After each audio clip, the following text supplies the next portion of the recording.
అమ్మా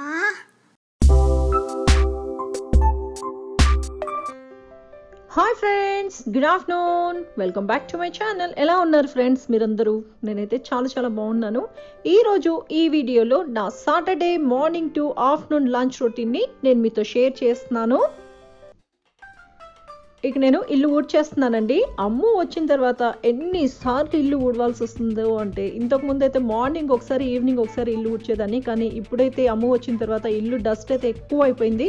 అంటే ఫుడ్ మొత్తం కూడా బయటికి విసిరేసేస్తుంది. అంటే నెక్స్ట్ ఇంకొకసారి నేను మీకు షూట్ చేసి చూపిస్తాను ఫుడ్ ఎలా తింటుంది అనేది. అంటే మొత్తం కూడా లోపల ఉండే సీట్ తినేసి బయట మొత్తం కూడా అట్లా బయటికి విసిరేసేస్తుంది. కాబట్టి ఎక్కువ డస్ట్ అయితే పడుతుంది. కాబట్టి ఒక 4-5 టైమ్స్ అయితే ఊడవాల్సి వస్తుంది నాకైతే రోజు. ఇల్లు ఊడ్చేసిన తర్వాత నేను ఇంకా స్నానం చేసేసి నా పూజ సామాన్లు కూడా క్లీన్ చేసేసుకున్నానండి. నన్ను చాలామంది అడుగుతూ ఉంటారు, మీరు రోజు పూజ రూమ్ క్లీన్ చేస్తారా, పూజ సామాన్లు రోజు క్లీన్ చేసుకుంటారా అని. పూజ రూమ్ అయితే నేను రోజు క్లీన్ చేయనండి. వీక్లీ వన్స్ కానీ 10 డేస్కి ఒకసారి పూజ రూమ్ని క్లీన్ చేసేస్తాను. అంటే ఫొటోస్ అన్నీ కూడా తుడిచేసేసి ఇంకా గంధం పెట్టి ఇంకా బొట్లు పెట్టేస్తాను, కుంకుమ పెట్టేసేస్తాను. ఇంకా పూజ సామాన్లు అంటే ఈ దీపపు కుందులు ఇవి ఉంటాయి కదండి, ప్లేట్స్, దీపపు కుందులు, ఇట్లాంటివి అన్నీ కూడా నేను రోజు మార్నింగ్ క్లీన్ చేస్తాను. అలాగే చాలామంది అడుగుతారు ఒత్తుల్ని ప్రతిసారి చేంజ్ చేయాలా అని. అవునండి, మనం దీపారాధన చేసిన ప్రతిసారి ఒత్తుల్ని అయితే చేంజ్ చేయాలి. అలాగే అందులో ఏదైనా నూనె మిగిలిన ఆ నూనెతో దీపారాధన చేయకూడదండి. మీరు ఆ నూనెని తీసేసి మళ్ళీ దీపపు కుందుల్ని క్లీన్ చేసేసి ఒత్తుల్ని మార్చుకొని దీపారాధన చేసుకోవాలి. ఇలా చేస్తేనే మంచిది. కొంతమంది తెలియకుండా అదే ఒత్తులతో, అలాగే అందులో నూనె మిగిలి ఉంటుంది కదండి, అందులోనే ఇంకొంచెం నూనె వేసుకొని దీపారాధన చేస్తూ ఉంటారు. అస్సలు ఇలా చేయకూడదండి. ఒత్తుల్ని అయితే ప్రతిసారి చేంజ్ చేయాలి. అలాగే నూనె మిగిలితే ఆ నూనెని తీసేసి మళ్ళీ దీపపు కుందులు క్లీన్ చేసేసుకొని మళ్ళీ మనం దీపారాధన చేసుకోవాల్సి ఉంటుంది. ఇప్పుడు టైం వచ్చి మార్నింగ్ 6:30 అయిందండి. పిల్లలైతే ఇంకా నిద్ర లెగలేదు. మా హస్బెండ్ అయితే లెగిచి ఇంకా స్నానం చేస్తున్నారు. తను ఇంకా క్లినిక్కి వెళ్ళాలి కదా, కాబట్టి ఫస్ట్ అయితే నేను హెల్త్ డ్రింక్ని ప్రిపేర్ చేసుకుంటాను. ఈ హెల్త్ డ్రింక్ రెసిపీని నేను ఆల్రెడీ మీతో షేర్ చేశానండి, నా ప్రీవియస్ వీడియోస్లో ఉంటుంది. ఇంతకుముందు నేను అన్నీ కూడా విడిగా వేసి బాయిల్ చేసేదాన్ని. కాకపోతే తర్వాత నేను దీన్ని డ్రై రోస్ట్ చేసి పౌడర్ చేసి ఇప్పుడు యూస్ చేస్తున్నాను. ఇలా పౌడర్ చేసి యూస్ చేయడం చాలా ఈజీగా ఉంది. దీన్ని రెగ్యులర్గా యూస్ చేస్తే చాలా ఫాస్ట్గా హెల్తీగా వెయిట్ లాస్ అవ్వచ్చండి. నేను ఊరికి వెళ్ళక ముందు దగ్గర రెగ్యులర్గా యూస్ చేశాను. ఊరికి వెళ్ళేటప్పుడు హడావిడిలో మర్చిపోయి వెళ్ళిపోయామండి. కాబట్టి 10 డేస్ అయితే నేను అక్కడ తాగలేదు. మళ్ళీ ఇక్కడికి వచ్చిన తర్వాత మళ్ళీ స్టార్ట్ చేశాను. ఇప్పుడైతే హెల్త్ డ్రింక్ ప్రిపేర్ అయిపోయింది. నేను ఈ హెల్త్ డ్రింక్ని అయితే బాల్కనీలో కొంచెంసేపు బయట చూస్తూ తాగేస్తాను. అమ్మునైతే మార్నింగే బయట బాల్కనీలో పెట్టేశానండి. అంటే నైట్ అయితే కేజ్లో ఉంటుంది, డే టైం మొత్తం బాల్కనీలోను అలాగే ఇంట్లో మొత్తం తిరుగుతూ ఉంటుంది. ఓన్లీ నైటే దీన్ని కేజ్లో పెట్టేస్తాము. ఎందుకంటే కాళ్ళ కింద పడిపోతుందేమోనని భయం అంతే. అందుకని ఇప్పుడిప్పుడే కొంచెంగా ఫ్లై చేస్తుందండి. అందుకే ఇది వచ్చిన తర్వాత ఫ్యాన్లు అయితే ఆఫ్ చేసాం. బర్డ్స్ ఉంటే ఇంట్లో మనం ఫ్యాన్లు వేయకూడదు కాబట్టి ఫ్యాన్లు అయితే వేయటం లేదు మేము. అమ్ము వచ్చిన తర్వాత ఇప్పుడైతే అమ్ముకి 6 మంత్స్ అండి. మేము 2 మంత్స్ అప్పుడు తీసుకొచ్చాము. ఇప్పుడు కొంచెం పెద్దదయింది. ఇది వచ్చి కాక్టైల్ ప్యారెట్ అండి. ఇది ఎక్కువ మాట్లాడదు, జస్ట్ సౌండ్స్ చేస్తుంది అంతే. పిల్లలకైతే మంచి ఇది అండి. పిల్లలతో అయితే చాలా ఫ్రెండ్లీగా ఉంటుంది. పిల్లలు ఎక్కడుంటే అక్కడ ఉంటుంది. కొంచెంగా సౌండ్స్ చేస్తుంది. అంటే దానికి మూడ్ ఉన్నప్పుడే సౌండ్ చేస్తుంది. కాబట్టి దాని సౌండ్స్ అయితే ఎప్పుడైనా సౌండ్ చేసినప్పుడు షూట్ చేసి మళ్ళీ మీతో షేర్ చేస్తాను అది ఎలా సౌండ్ చేస్తుందో అనేది. లాక్డౌన్ టైంలో పిల్లలకి స్కూల్ లేదు, ఎక్కడికి వెళ్ళలేకుండా ఇదిలో ఉన్నారు కదా, ఆ టైంలో తీసుకొచ్చాము. అంటే ఆ టైంలో పిల్లలు వచ్చి పప్పి అడిగారు. కాకపోతే అపార్ట్మెంట్లో మాకు పర్మిషన్ ఉండదు కాబట్టి మేము పెట్టంటే ఇంకా దీన్నే తీసుకొచ్చాము. బర్డ్ అయితే కొంచెం పిల్లలతో కూడా బాగా ఇదిగా ఉంటుంది అని చెప్పేసి తీసుకొచ్చాము. ఒక చిన్న బేబీని మనం ఎంత కేర్ తీసుకొని చూసుకోవాలో అంత కేర్ తీసుకొని అయితే మనం చూసుకోవాలండి పెట్నైతే. ఈ ప్యారెట్ని కూడా మేము అంతే ఇదిగా చూసుకున్నాము. నేమ్ అయితే పిల్లలే పెట్టారు, అమ్ము అని.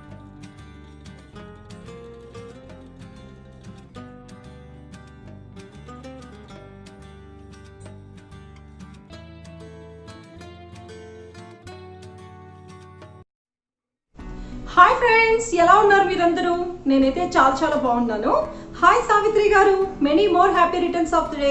మీకు మీ ఫ్యామిలీ మెంబర్స్ తరఫు నుంచి అలాగే మన తెలుగు మామ్ ఫ్యామిలీ తరఫు నుంచి కూడా పుట్టినరోజు శుభాకాంక్షలు. ఇలాంటి పుట్టినరోజుల్ని మరెన్నో జరుపుకోవాలని మనస్ఫూర్తిగా కోరుకుంటున్నాను. Once again happy birthday, enjoy your day. Hi Abhishek garu, many more happy returns of the day. మీకు మన తెలుగు మామ్ ఛానల్ తరపు నుంచి కూడా పుట్టినరోజు శుభాకాంక్షలు. ఇలాంటి పుట్టినరోజుల్ని మరెన్నో జరుపుకోవాలని మనస్ఫూర్తిగా కోరుకుంటున్నాను. Once again happy birthday, enjoy your day. ఈరోజు మార్నింగ్ బ్రేక్ఫాస్ట్లో ఓట్స్ చేస్తున్నానండి. అంటే మార్చ్ నుంచి రెగ్యులర్గా ఓట్సే చేస్తున్నాను నేను ఇంట్లో. నేను మా హస్బెండ్ ఇద్దరం అయితే డైలీ ఓట్సే తింటాము బ్రేక్ఫాస్ట్లో. పిల్లల కోసమే ఏదన్నా చేస్తాను. ఈరోజు పిల్లలు కూడా ఓట్సే చేస్తున్నానండి. ఇడ్లీ బియ్యం అయితే అయిపోయింది, అది తెచ్చుకోవాలి. తెచ్చి మళ్ళీ దాన్ని అంత పిండి అంతా రెడీ చేసుకునే లోపలికి అట్లాగ 1 డే పడుతుంది కదా. కాబట్టి పిల్లలకైతే ఈరోజు ఓట్సే చేసిస్తున్నాను. ఇంతకుముందు పిల్లలు అంతగా ఇష్టపడే వాళ్ళు కాదు, కాకపోతే ఇప్పుడు వాళ్ళ టేస్ట్కి తగ్గట్లు చేసిస్తున్నాను కాబట్టి పిల్లలు కూడా ఇష్టంగా తింటున్నారు. ఇది వచ్చి ఈరోజు సింపుల్గా చేస్తున్నానండి. ఇందులో డ్రై ఫ్రూట్స్ కానీ ఫ్రూట్స్ ఇంకా ఏది వేయట్లేదు. జస్ట్ ఓట్స్ని మిల్క్లో కొంచెం బాయిల్ చేసేసి ఇంకా జాగరీ పౌడర్ వేసుకుంటున్నాను. ఇది మొత్తం కూడా బాగా మిక్స్ చేసేసుకొని ఇంక నేను స్టవ్ ఆఫ్ చేసేస్తున్నాను. నార్మల్గా అయితే ఇందులో మనం డ్రై ఫ్రూట్స్లో కాజు వేసుకోవచ్చు, అలాగే బాదం, కిష్మిష్ ఇవన్నీ వేసుకోవచ్చు. అలాగే ఫ్రూట్స్లో యాపిల్, బనానా ఇవన్నీ కూడా వేసుకోవచ్చు. ఈరోజు అయితే ఫ్రూట్స్ కానీ డ్రై ఫ్రూట్స్ ఏమీ వేయట్లేదండి. ఇంకా ఓట్స్ అయితే ప్రిపేర్ చేసేసాను. ఇంకా నేను సర్వ్ చేసేస్తున్నాను. పిల్లలకైతే నేను చాక్లెట్ సిరప్ వేసిస్తానండి. దాంతో పిల్లలు ఇష్టంగా తింటారు. మా ఇంట్లో ఒక్కొక్కరికి ఒక్కొక్క టేస్ట్ అండి. పిల్లలైతే ఓట్స్ తినాలి అంటే వాళ్ళకి చాకో సిరప్ అయితే వేసిస్తాను, చాక్లెట్ సాస్ వేసిచ్చేస్తాను. చాక్లెట్ సాస్ వేసానంటే ఇష్టంగా తినేస్తారు. అలాగే మా హస్బెండ్కి హనీ అంటే ఇష్టం. తనకి హనీ వేసిస్తే తను ఇష్టంగా తింటారు. అలాగే బనానా వేసిచ్చినా కూడా తను తింటారు. ఇంకా మా హస్బెండ్కి అయితే నేను హనీ వేసిచ్చేస్తాను. ఇంకా నాకైతే నాకు చాక్లెట్ సిరప్ ఇష్టం, అలాగే హనీ కూడా ఇష్టం కాబట్టి నేను 2 వేసుకొని తినేస్తాను. మొత్తం కూడా నేను బ్రేక్ఫాస్ట్ అంతా కూడా సర్వ్ చేసేస్తాను. చాలా సింపుల్ అండ్ హెల్దీ బ్రేక్ఫాస్ట్ అండి. మనం ఒకసారి అలవాటు చేసుకున్నాం అనుకోండి, ఇంకా మనం వదిలిపెట్టము ఓట్స్ని తినడం. అంటే కొంతమందికి నచ్చదు, డైలీ తినాలంటే కొంచెం వెగట్గా అనిపిస్తుంది కదా. కాకపోతే మాకైతే అలా అనిపించదండి. అంటే నేను రోజు చేంజ్ చేస్తూ ఉంటాను. ఒకరోజు డ్రై ఫ్రూట్స్ వేస్తాను, ఒకరోజు ఫ్రూట్స్ వేసి చేస్తాను, ఒకరోజు ఇలా హనీ వేసి మిక్స్ చేసి తింటాము, లేదా చాక్లెట్ సాస్ వేసుకొని తింటాము. కాబట్టి కొంచెం డిఫరెంట్గా ఉంటుంది. రోజు తినేటట్లు కాకుండా టేస్ట్ అనేది కొంచెం డిఫరెంట్గా ఉంటుంది కాబట్టి హ్యాపీగా తినేసేస్తాము. శ్రేయకి ఆన్లైన్ క్లాస్ స్టార్ట్ అయిపోయిందండి. వాడికి మార్నింగ్ 9 o'clock నుంచి 10:30 వరకు ఉంటుంది. కాకపోతే 8:30కే లాగిన్ అయిపోతాడు. వాళ్ళ ఫ్రెండ్స్ అందరూ జాయిన్ అయిపోయి ఉంటారు కదా. కాబట్టి 8:30కే ఇంకా శ్రేయి కూడా లాగిన్ అయిపోతాడు. కాబట్టి 8:30 లోపునే వాడికి మొత్తం బ్రేక్ఫాస్ట్ అంతా కూడా నేను ఫినిష్ చేయించేస్తాను. పిల్లలకి ఆన్లైన్ క్లాసెస్ ఏమో కానీ మన పేరెంట్స్ మనం అటెండ్ అవుతున్నట్లుంది కదా. యశుతో అయితే పర్వాలేదు, క్లాసెస్ అన్నీ కూడా యశుని అటెండ్ చేసుకుంటాడు. మా హెల్ప్ అయితే అంత ఎక్కువ ఏం తీసుకోడు. కాకపోతే శ్రేయకి అయితే మధ్యలో మేము వెళ్ళి చెక్ చేస్తూ ఉంటాం వాడు రాస్తున్నాడా లేదా అనేది. కానీ చాలా కష్టంగా ఉంది కదండి. స్కూల్ ఉన్నప్పుడే బాగుండేది. ఇట్లా ఆన్లైన్ క్లాసెస్లో నాకైతే ఏమంతగా ఇది అనిపించడం లేదు ఆన్లైన్ క్లాసెస్ అనేది. కానీ ఎప్పుడు స్టార్ట్ అవుతుందో అయ్యో ఏమో తెలియదు కదా స్కూల్స్. ఫ్రెండ్స్, మార్నింగ్ బ్రేక్ఫాస్ట్ అంతా ఇంకా ఓట్సే చేశానండి. అంటే ఇంట్లో ఇడ్లీ రైస్ కూడా అయిపోయింది కాబట్టి ఇంకా ఇడ్లీ పిండి ఏమీ లేదు. అందుకని చెప్పి పిల్లలకి కూడా ఓట్సే చేసి ఇచ్చేసాను. నార్మల్గా అయితే ఓట్స్ నేను మా హస్బెండ్ ఇద్దరు తినేస్తాము. పిల్లలకి బ్రేక్ఫాస్ట్లో దోశ కానీ ఇడ్లీ కానీ ఇంకా పడ్డు అని ఇట్లా ఏదో ఒకటి చేసి ఇచ్చేస్తానండి. కాకపోతే ఈరోజు ఇంట్లో ఇడ్లీ పిండి కూడా లేదు కాబట్టి పిల్లలు కూడా ఓట్సే చేసి ఇచ్చేసాను. ఇంకా మేము బయటికి వెళ్ళి ఇడ్లీ రైస్ అవి తీసుకురావాలి. అలాగే కొన్ని ఐటమ్స్ కూడా తెచ్చుకోవాలండి. అంటే మొన్న ఫ్రైడే వెళ్ళినప్పుడు మాకు కొన్ని ఐటమ్స్ దొరకలేదు కాబట్టి ఈరోజు మళ్ళీ వెళ్ళి తీసుకొని రావాలి. అంటే మా హస్బెండ్ ఇప్పుడు క్లినిక్కి వెళ్ళారు. తను క్లినిక్ నుంచి వచ్చిన తర్వాత మళ్ళీ తను ఇద్దరం వెళ్ళేసి మొన్న తెచ్చుకొని ఐటమ్స్ ఉన్నవి అవన్నీ కూడా ఇప్పుడు తెచ్చేసేసుకుంటాము. ఇప్పుడు టైం వచ్చి 11:30 అయిందండి. మా హస్బెండ్ క్లినిక్ నుంచి వచ్చిన తర్వాత ఇంకా మేమిద్దరం స్టార్ బజార్కి వెళ్తున్నాము. కొన్ని ఐటమ్స్ మేము ఫ్రైడే కొన్ని గ్రోసరీస్ కొన్ని తెచ్చాం కదా, అక్కడ కొన్ని ఐటమ్స్ అయితే దొరకలేదండి. అవి స్టార్ బజార్లో ఉంటాయి కాబట్టి ఇప్పుడు మేము స్టార్ బజార్కి వెళ్తున్నాము.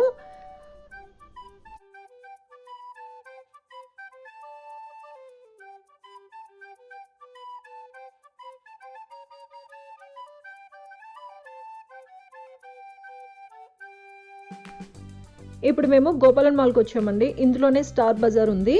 ఫస్ట్ ఇక్కడ వెహికల్ పార్క్ చేసుకొని ఇంకా మేము పైకి వెళ్తాము. పైకి వెళ్ళే లోపలికి ఫస్ట్ ఇక్కడ అంతా చెక్ చేస్తారు, టెంపరేచర్ చెక్ చేస్తారు, అలాగే క్వారంటైన్లో ఉండి మనం ఏమన్నా బయటకు వచ్చామనేది కూడా చెక్ చేస్తారు. అంటే స్టాంపింగ్ ఏమన్నా ఉందా మన చేతులకి అనేవి అన్నీ చెక్ చేసి అప్పుడు పంపిస్తారు. మన కాంటాక్ట్ డీటెయిల్స్ అన్నీ తీసుకొని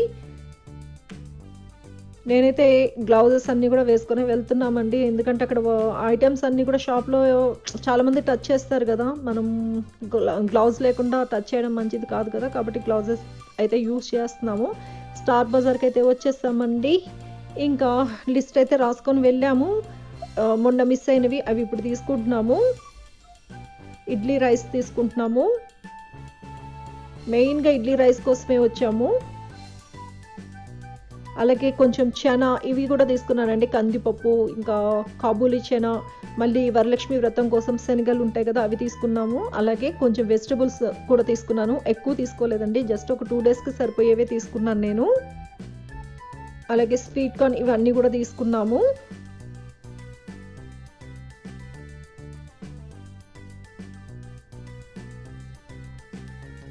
ఎక్కువ స్టార్ బజార్కి ఎందుకు వస్తాము అంటే ఇక్కడ రష్ అనేది ఉండదండి, అంత రష్ అయితే ఉండదు, కాబట్టి మేము ఎక్కువ ఇక్కడికే రావడానికి ప్రిఫర్ చేస్తాము.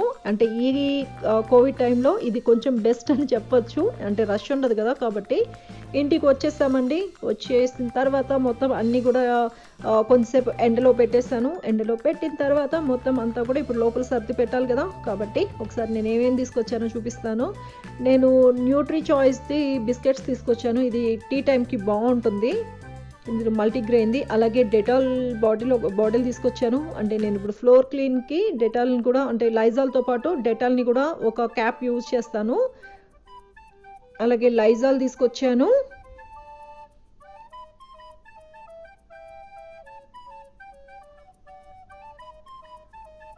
అలాగే డిష్ వాషింగ్ లిక్విడ్ కూడా తీసుకొచ్చానండి. నేను యూస్ చేసేది ప్రిల్ యూస్ చేస్తాను. ప్రిల్లో టామరిన్ చాలా బాగుంటుంది, ఇది కొత్తగా వచ్చింది ఇప్పుడు, అది తీసుకొచ్చాను. అలాగే టీ పౌడర్ 3 రోజెస్ తీసుకొచ్చుకున్నాను, నేచురల్ కేర్ ఇది. అలాగే డ్రై ఈస్ట్ తీసుకొచ్చానండి, ఇన్స్టెంట్ డ్రై ఈస్ట్, పిజ్జా వీటికి చేయడానికి. ఇవి 2 ప్యాకెట్స్ తీసుకొచ్చాను. అలాగే లిటిల్ హార్ట్స్ బిస్కెట్స్ తీసుకొచ్చాను. మీలో ఎంతమందికి ఇష్టం చెప్పండి, నాకైతే చాలా ఇష్టం, నాకే కాదు పిల్లలు కూడా ఇష్టంగా తింటారు. ఇది మన కాలేజ్ డేస్లో వచ్చాయి కదా ఈ బిస్కెట్స్, అప్పుడే స్టార్ట్ అయ్యాయి. మీకు ఎంతమందికి గుర్తుంది చెప్పండి. అలాగే నేను మసాలా ఓట్స్ తీసుకొచ్చాను. అంటే ఒక్కొక్కసారి సడన్గా ఆకలి అనిపిస్తుంది కదా, అలాంటి టైంలో ఇంట్లో ఏది లేదనిపించినప్పుడు మనం ఇలా ఓట్స్ తినేసేయచ్చు, మసాలా ఓట్స్. ఇది చాలా బాగుంటుంది, చట్పట్గా ఉంటుంది కదా, చట్పట అంటే ఏదో అంటారు కదా, అలా ఉంటుంది. నాకైతే ఇష్టం అని చెప్పి నేను ఒక 4 ప్యాకెట్స్ తీసుకొచ్చాను. అలాగే మిరియాలు, లవంగాలు ఇవి తీసుకొచ్చుకున్నాను. ఇది పిజ్జా చిల్లీ స్పైస్ అండి, ఇది ఇన్స్టెంట్ స్పైస్ అంటే. ఇదైతే నేను ఎప్పుడు యూజ్ చేయలేదు, ఫస్ట్ టైం తీసుకొచ్చాను నేను ఇది. అలాగే బ్రౌన్ షుగర్ తీసుకొచ్చాను. అలాగే నార్మల్ షుగర్ కూడా తీసుకొచ్చాను. ఇంకా సాల్ట్ ప్యాకెట్ తెచ్చుకున్నాను. సాల్ట్లో అయితే మేము అయోడైజ్ సాల్టే యూజ్ చేస్తామండి. అయోడైజ్ సాల్ట్ యూజ్ చేయడం వల్ల థైరాయిడ్ రాకుండా ఉంటుంది, కాబట్టి మేము యూజ్ చేసేదైతే అయోడైజ్ సాల్టే యూజ్ చేస్తాము. ఇంకా వర్మిసెల్లి తీసుకొచ్చాను, ఉప్మాకి పాయసానికి యూజ్ అవుతుంది కదా కాబట్టి. ఇంకా పప్పులు ఇవన్నీ తీసుకొచ్చినవి అంతా కూడా నేను మొత్తం డబ్బాలో వేసి పెట్టేశానండి, కాబట్టి అవి ఏం షేర్ చేయలేదు మీతో. ప్యాకెట్స్లో ఉన్నవి మాత్రమే మీతో షేర్ చేస్తున్నాను. ఇంకా ఇవి కూడా మొత్తం అన్నీ కూడా కబోర్డ్లో పెట్టేస్తాను. ఇంటికి వచ్చేసాం ఫ్రెండ్స్. ఇంకా కొన్ని ఐటమ్స్ అయితే మొత్తం సర్దేసేసుకున్నాను. అంటే రైస్ ఒకటి, కందిపప్పు, ఇంకా మినపప్పు ఇవన్నీ కొంచెం నేను లూజ్గానే తీసుకొచ్చాను. అవన్నీ కూడా మొత్తం వాటి డబ్బాల్లో వేసేసేసాను. ఇంకా కవర్స్లో ఉన్నవి అయితే అలానే ఉంచేస్తాను, అంటే ప్యాకెట్స్తో తీసుకున్నవి అయితే అలానే ఉంచేస్తాను. అవి అన్నీ కూడా ఫెస్టివల్ తర్వాత ఇంకా నేను మొత్తం నీట్గా సర్దేసేసుకుంటాను. ఇప్పుడైతే ఇంకా కొంచెం వాటిలో ఇవి ఉన్నవి అయిపోవచ్చాయని చెప్పి నేను తెచ్చి పెట్టేసుకున్నాను. అవన్నీ కూడా నేను ఇంకా ఫెస్టివల్ తర్వాత సర్దేసుకుంటాను. ఇప్పుడైతే ఇంకా లంచ్ ప్రిపేర్ చేయాలండి. వెళ్ళేటప్పుడు అయితే ఇంకేం చేయలేదు, హడావిడిగా వెళ్ళిపోయాను, అంటే తొందరగా వచ్చేసేద్దామని చెప్పేసి వెళ్ళిపోయాను. ఇప్పుడైతే టైం 12:30 అయిందండి. ఇంకా తొందరగా లంచ్ ప్రిపేర్ చేయాలి. వెళ్ళే ముందు అయితే రైస్ చేసేసాను, ఇంకా కర్రీ చేయాలి. ఈరోజు కర్రీలో అయితే నేను నేతి బీరకాయతో కర్రీ చేద్దాం అనుకుంటున్నాను. నార్మల్గా అయితే ఇది నేతి బీరకాయ నేను వచ్చి పచ్చడి చేద్దామని తీసుకొచ్చాను. కాకపోతే ఇప్పుడు పచ్చడి చేశాను అనుకోండి, పిల్లలు తినలేరు, అంటే సైడ్ డిష్ ఏదైనా ఉండాలి కదా దానికి అని చెప్పి ఇప్పుడు నేతి బీరకాయతో అయితే కర్రీ చేద్దాం అనుకుంటున్నాను. చాలా సింపుల్గా టేస్టీగా ఈ నేతి బీరకాయ కర్రీని నా స్టైల్లో నేను ఎలా చేస్తాను అనేది మీతో షేర్ చేస్తాను. నేను నేతి బీరకాయలు తీసుకున్నానండి. అసలు యాక్చువల్గా ఇది నేతి బీరకాయ పచ్చడి చేద్దామని తీసుకున్నాను. కాకపోతే ఇప్పుడు పచ్చడి చేస్తే పిల్లలు తినరని చెప్పేసి నేను ఇంకా కర్రీ చేస్తున్నాను. ఫస్ట్ మనం దీన్ని పీల్ చేసేసుకోవాలి. పీల్ చేసేసుకొని ఇంకా కట్ చేసి పెట్టుకోవాలి.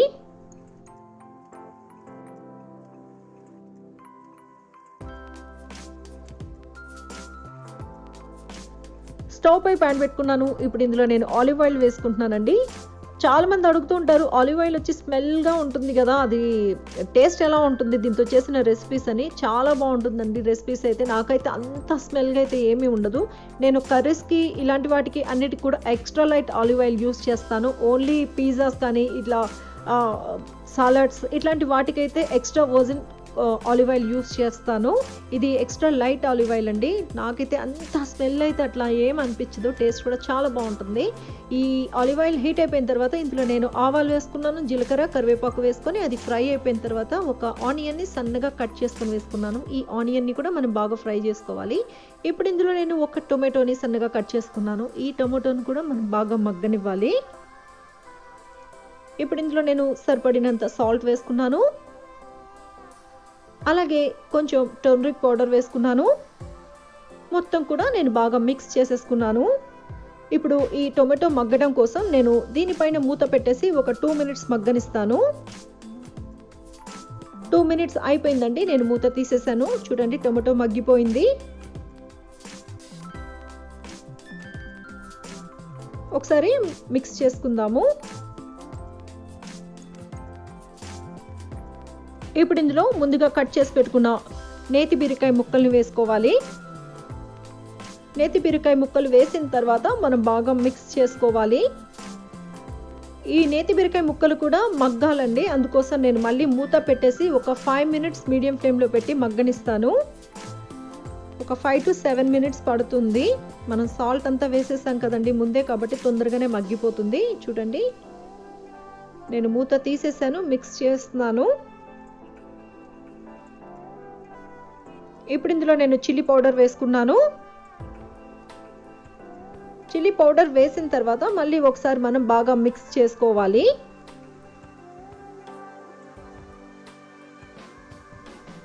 మనం చేస్తుంది గ్రేవీ కాబట్టి ఇప్పుడు ఇందులో మనం కొంచెం వాటర్ వేసుకోవాలి. నేను 1 కప్ వాటర్ వేసుకున్నాను. వాటర్ వేసిన తర్వాత ఒకసారి మిక్స్ చేసేసుకొని దీనిపైన మూత పెట్టేసేయాలి. మూత పెట్టి మళ్ళీ మనం మగ్గనివ్వాలి.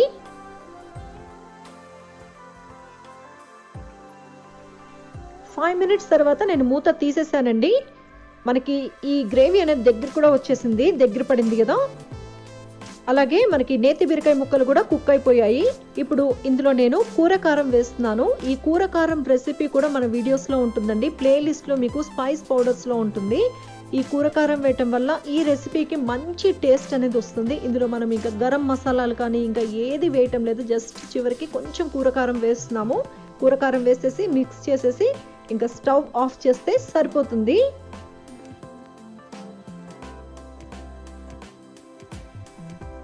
ఎంతో టేస్టీగా ఉండే నేతి బీరకాయ కర్రీ రెడీ అయిపోయిందండి. ఇది రైస్లోకి అయితే చాలా బాగుంటుంది. అలాగే రోటీ చపాతీ కూడా మంచి కాంబినేషన్ అని చెప్పొచ్చు. ఈ రెసిపీ తెలియకపోతే మీరు కూడా ఒకసారి తప్పకుండా ట్రై చేయండి. ట్రై చేసి టేస్ట్ ఎలా ఉంది అనేది నాతో షేర్ చేసుకోండి.